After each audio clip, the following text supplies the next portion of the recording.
Hey guys, how you doing? This is Manga section. I'm here today to bring you the review for One Piece episode 1032, I do believe we're on now.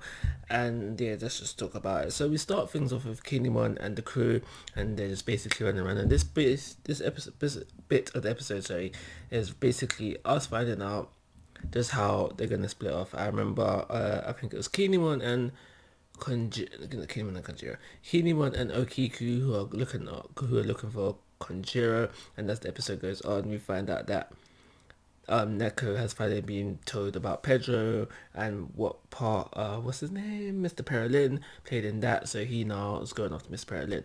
I don't remember it being stated where everybody else is going, but they're basically just splitting off to help with this war, which is still ongoing, and that basically took up a fair decent amount of the episode. Another scene we had within this episode was the Momosuke stuff. So that was basically just Yamato saying, yeah, I'm going to run out onto the battlefields. I'm pretty bloodlusting right now. But because I've made this little doll of you, they'll think I'm with you still, so they won't target you. You can stay here and hide and be A-okay. Cool. Not important. Not important. Not important stuff. What was important within the scene is now that Momo has started to read Odin's journal. You got to see little Shinobi there as well, trying to peek in the action as well. But Momo has started to read the journal. So far, it's about the tales, but eventually he'll learn everything. What will he do with that information?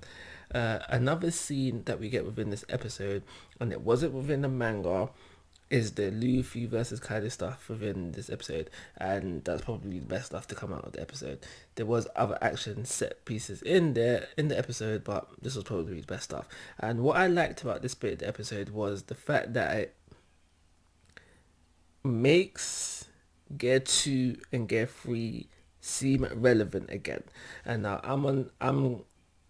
I feel like Gear 2 and Gear 3 wasn't relevant anymore after Dressrosa, where we had the whole thing of Don Flamingo. He's like, hey, okay, Gear 2's got speed, but it's not packing no weight. And then what did he say about Gear 3? It's like Gear 3, I can see it's got the weight to it, but it's kind of slow. So it was after that, I feel like Gear 2, Gear 3 pretty much became useless, especially when more time after that fight, Luffy went straight from base to into Gear 4. So I feel like they were relevant after Dressrosa. But within this episode, you can see him, even though he is combining it with the Conquest Haki Infusion, it does seem to be able to affect Kaido in some shape or form. I think we know it's effective because within when Luffy attacks with Gear 2 on Kaido,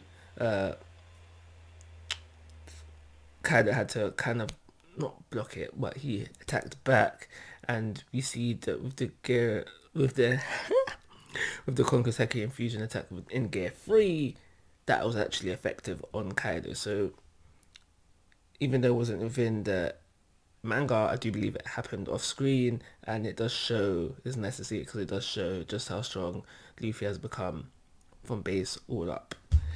What happened after that? We did have a little scene with Chopper. We go back to Chopper. He is currently fighting Queen, and during the fight, we find out that Mr. Perlin, he's there, was on site with them, and he's going to help them out.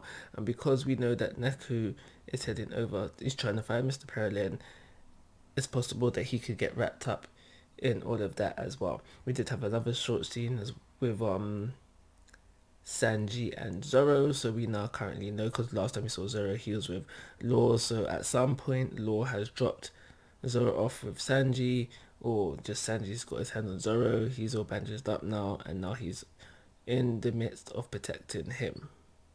And then we kind of end things off with the Nami Usopp scene. So last week we saw Mother Mode for the first time, and we now know that Big Mom isn't against attacking people from the Beast Pirates. However, she has not now become an ally of the Straw Hats, and we see that when Straw Hats, Nami and Usopp tried to order Big Mom to do something, and she's like, yo, who do you think you're talking to?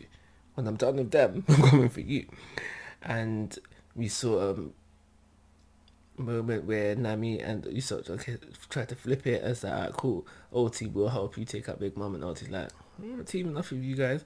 But the clincher for this part of the episode for me is that we know that Nami and Usopp as well, and like they do, as I mentioned it last week, I think as well, they do a lot of running before they come face to face with their opponents and deliver the final blows.